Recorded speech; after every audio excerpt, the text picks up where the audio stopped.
Please get ready for a dictation of exercise number 10 from October 2021 issue of the Progressive magazine. 5 seconds.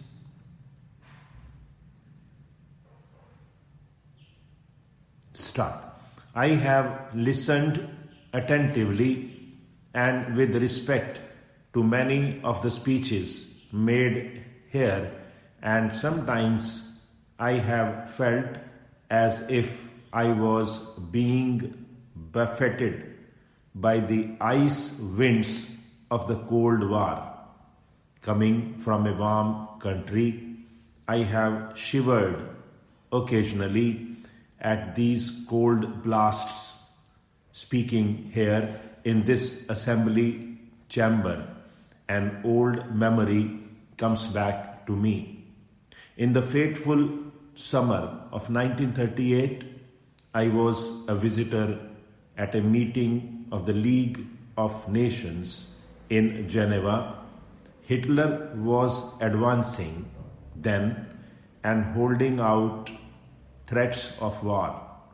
There was mobilization in many parts of Europe, and the tramp of armed men was being heard. Even so, the League of Nations appeared to be unconcerned and discussed all manner of subjects except the most vital subject of the day. The war had not started then. A year later, it descended upon the world with all its thunder and destructive fury. After many years of carnage, the war ended and a new age was ushered in by the terrible experience of Hiroshima and Nagasaki. Fresh from these horrors, the minds of men turned to thoughts of peace, and there was a passionate desire to put an end to war itself. The United Nations took birth on a note of high idealism embodied in the noble wording of the character. But there was also a realization of the state of the post-war world as it was. Therefore, provision was made in the structure of the organization to balance certain conflicting urges. There were permanent members of the Security Council, and there was provision for unanimity amongst the great powers. All this was not very logical, but it represented certain realities of the world as it was, and because of this, we accepted them. At that time, large areas in Asia, and even more so in Africa, were not represented in the United Nations, and they were under colonial domination. Since then, the colonial part of the world has shrunk greatly, and we now welcome here many countries from Africa in their new freedom. The United Nations has become progressively more representative, but we must remember that even now it is not fully so. Colonialism still has its strong footholds in some parts of the world, and racialism are still prevalent, especially in Africa. The United Nations has often been criticized for its structure and for some of its activities. The structure of the United Nations, when it started, was weighed in favor of Europe and the Americas. It did not seem to us to be fair to the countries of Asia and Africa. But we appreciated the difficulties of the situation and did not press for any changes. With the growth of the United Nations and more countries coming in, its structure today has become still more unbalanced.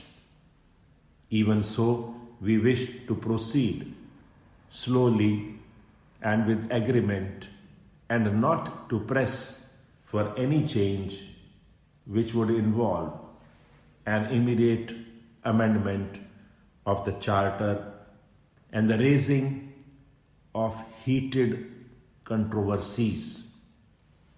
Unfortunately, we live in a split world which is constantly coming up against the basic assumptions of the United Nations. We have to bear with this and try to move even more forward to the conception of full cooperation between nations. That cooperation does not and must not mean any domination of one country by another, any coercion or compulsion forcing a country to line up with another country. Each country has something to give and something to take from others. The moment coercion is exerted on a country, not only is its freedom impaired, but its growth suffers. We have to acknowledge that there is great diversity in the world, and this variety is good and is to be encouraged so that each country may grow and its creative impulse might have full play in accordance with its own genius. Hundreds and thousands of years of history have conditioned us in our respective countries, and our roots go deep down into the soil. If these roots are pulled out, we wither. If these roots remain strong and we allow the winds from four quarters to blow in upon us, they will yield branch, flower, and fruit. Many of the speakers from this forum have surveyed the world scene and spoken on a variety of problems. I would like to concentrate on what I consider the basic problem of all. My mind is naturally filled with problems of my own country and our passionate desire to develop and to put an end to the poverty and low standards of living which have been a curse to hundreds of millions of our people. To that end, We are laboring, as indeed other developed countries are doing. Even so, there is something else which we consider is of greater importance. That is peace. Without peace, all our dreams vanish and are reduced to ashes. The Charter of the United Nations declares our determination to save succeeding generations from the scourge of war and to reaffirm faith in fundamental human rights. Stop. Please note that this dictation is of exercise 9 and not 10, as wrongly stated in the beginning.